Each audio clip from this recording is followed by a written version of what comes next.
नमस्कार दोस्तों, मैं अर्जुन आपका स्वागत करता हूँ स्टेप बाय अर्जुन के यूट्यूब चैनल में। तो दोस्तों आज की हमारी क्लास है वैदिक सभ्यता के बारे में। जो है दोस्तों आज की हमारी क्लास है, तो दोस्तों वीडियो को अंत तक जरूर देखना ताकि सभी क्वेश्चन जो है आपको आसानी से याद हो जाएं। साथ ही दोस्तों अगर आप हमारे चैनल पर पहली बार आएँ तो हमारे चैनल को भी सब्सक्राइब कर लीजिएगा, साथ ही बेल आइकन को प्रेस कर लीजिएगा ताकि हमारे आने वाले वीडियो का नोटिफिकेशन जो है आप तक पहुँचता रहे। चलिए दोस्तों वीडियो को स्टार्ट करते हैं।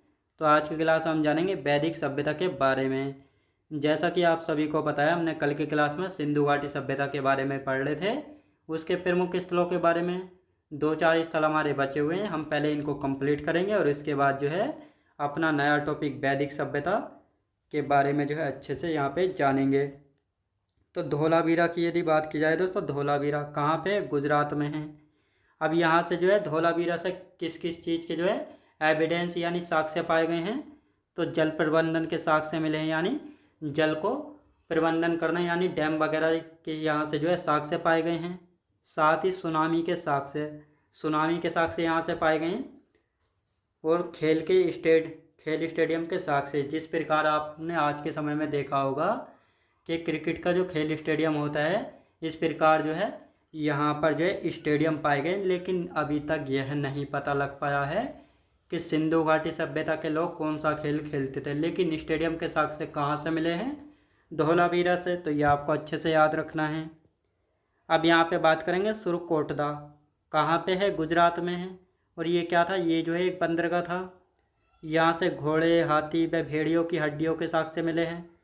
पत्थर की किलेबंदी थी, यानी जो सुरकोटदा था इसके चारों ओर पत्थर की किलेबंदी यानी सुरक्षा दुर्ग जो है पाए गए थे। कहाँ पर पाए गए थे? सुरकोटदा में जो है पाए गए थे। अब आते हैं दोस्तों बनावली स्थल कहाँ पे है? हरियाणा में है। यहाँ से हाथी दांत की कंगी मिली है, जौ के दाने भी प्राप्त हुए हैं, मिट्टी का हल मिला है जो कि खिलौने एक के रूप में जो है पाया गया है। कहाँ से?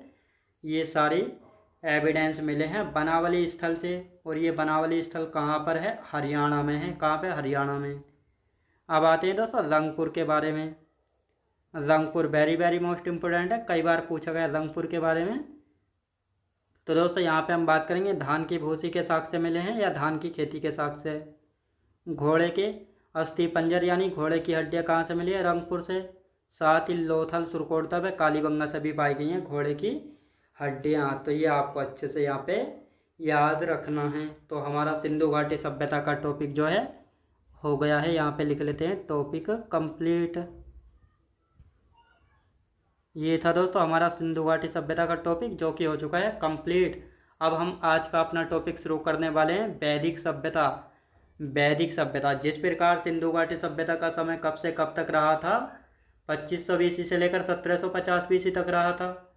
और साथ ही सिंधु घाटी सभ्यता और वैदिक सभ्यता ये दोनों किस काल के अंतर्गत आती हैं? आद्य ऐतिहासिक काल के भाग हैं दोनों, जिसमें से हम सिंधु घाटी सभ्यता को कंप्लीट कर चुके हैं। और आज की क्लास हम स्टार्ट करेंगे वैदिक सभ्यता से। तो वैदिक सभ्यता यहाँ पे आप लोग हेडिंग डाल लेंगे, जिसका समय 1500 बीसी से लेकर 600 बीसी तक रहा था। अब दोस्तों यहाँ पे हम बात करते हैं, जो वैदिक सभ्यता है इसको हम 2 भागों में बांट कर पढ़ते हैं। तो कौन कौन से 2 भाग हैं? एक होता है दोस्तों पूर्व वैदिक काल, जिसको हम ऋग्वैदिक काल भी कहते हैं। दूसरा है उत्तर वैदिक काल, जिसका समय 1000 बीसी से 600 बीसी तक रहा था। और जबकि पूर्व वैदिक काल का समय 1500 बीसी से 1000 बीसी तक।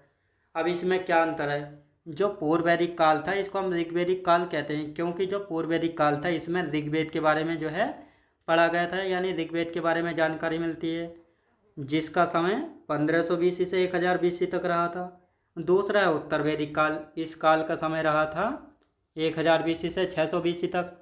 और इसमें सामवेद, यजुर्वेद और अथर्ववेद, इन तीनों वेदों के बारे में जो हमको जानकारी मिलती है। तो ये आपको अच्छे से यहाँ पे याद रखना है। और ये उत्तर वैदिक काल और पूर्व वैदिक काल ये दोनों भाग जो है वैदिक सभ्यता के ही हैं। तो ये भी आपको अच्छे से पता होना चाहिए।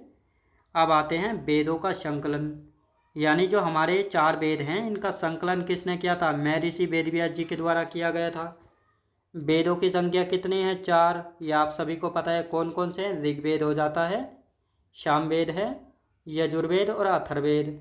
तो ये 4 वेद हैं जिनके बारे में हमने अच्छे से समझा। इन चारों वेदों में से ऋग्वेद को हम पढ़ेंगे पूर्व वैदिक काल में, या ऋग्वैदिक काल में, और बाकी सामवेद, यजुर्वेद और अथर्ववेद इन तीनों को पढ़ेंगे उत्तर वैदिक काल में।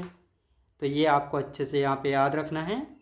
अब आते हैं, सबसे पहले हम वेद पढ़ेंगे, फिर ब्राह्मण गण, आर्णक्य और उपनिषद, इन सभी के बारे में हम क्रम से अच्छे से जानेंगे।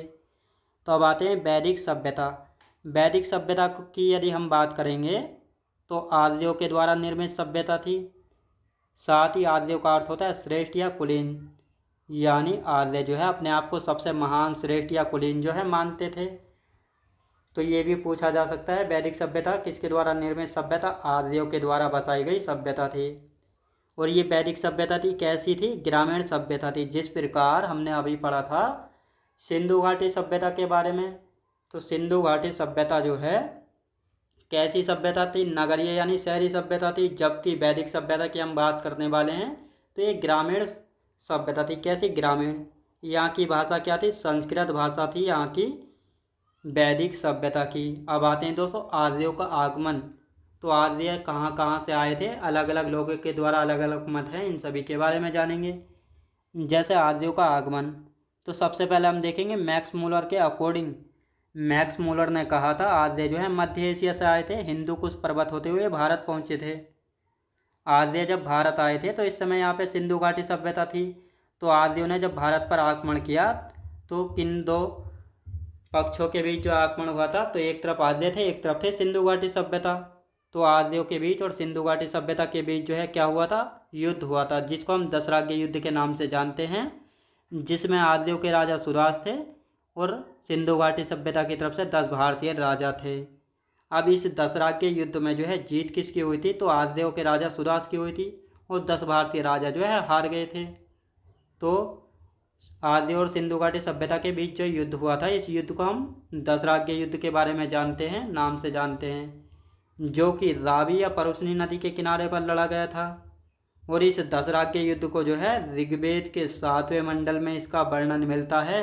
तो ये सारे पॉइंट आपको अच्छे से याद होने चाहिए, सारे पॉइंटों से क्वेश्चन बने हुए हैं। साथ ही सिंधु घाटी सभ्यता के पतन का कारण माना जाता है मैक्स मूलर के अकॉर्डिंग किसको? आर्यों को। लेकिन जो सबसे ज़्यादा मोस्ट इम्पोर्टेंट कथन माना जाता है सिंधु घाटी सभ्यता के विनाश या पतन का, वह बाढ़ यानी फ्लड को जो है माना जाता है। ये अन्य स्रोत है जहाँ पर जो है लिखा मिल सकता है कि सिंधु घाटी सभ्यता के पतन का कारण आर्यों को जो है माना जाता है। लेकिन सबसे ज़्यादा जो मान्य कथन माना गया है वह कौन सा माना गया है? तो वह माना गया बाढ़ यानी फ्लड, कि सिंधु घाटी सभ्यता जो है सिंधु नदी के किनारे पर थी। वहाँ पर जो है कभी ऐसा हुआ था कि सिंधु नदी में जो एक भयंकर बाढ़ आई थी, जिसकी वजह से पूरी सिंधु घाटी सभ्यता का विनाश हो गया था। तो इस कथन को सबसे ज़्यादा मान्यता मिली हुई है।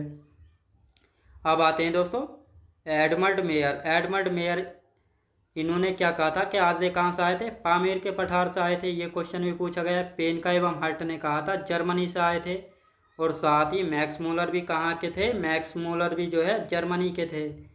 दयानंद सरस्वती ने क्या कहा था? तिब्बत से आए थे आर्य। गाइल्स ने क्या कहा था? हंगरी से आए थे। बाल गंगाधर तिलक ने कहा था उत्तरी ध्रुव से आए थे। वैदिक सभ्यता किस नदी के किनारे पर थी? सरस्वती नदी के किनारे पर थी। अब यहाँ से किस प्रकार क्वेश्चन बनता है? यहाँ से क्वेश्चन बनता है कि बाल गंगाधर ने क्या कहा था कि आर्य कहाँ से आए थे? तो उत्तरी ध्रुव से। ये कथन आपको पते होने चाहिए। अब दोस्तों यहाँ पे हम बात करेंगे, यानी सिंधु वैदिक सभ्यता के लोग जो है शाकाहारी एवं मांसाहारी दोनों थे। यहाँ के मकान कैसे थे? कच्चे मकान थे। जबकि सिंधु घाटी सभ्यता के मकान कैसे बने हुए थे? इसका राइट आंसर जो है आपको कमेंट बॉक्स में बताना है किस प्रकार के मकान थे सिंधु घाटी सभ्यता में। और साथ ही वैदिक सभ्यता जो है 4 वर्गों में विभाजित थी: पुरोहित, योद्धा, व्यापारी और श्रमिक।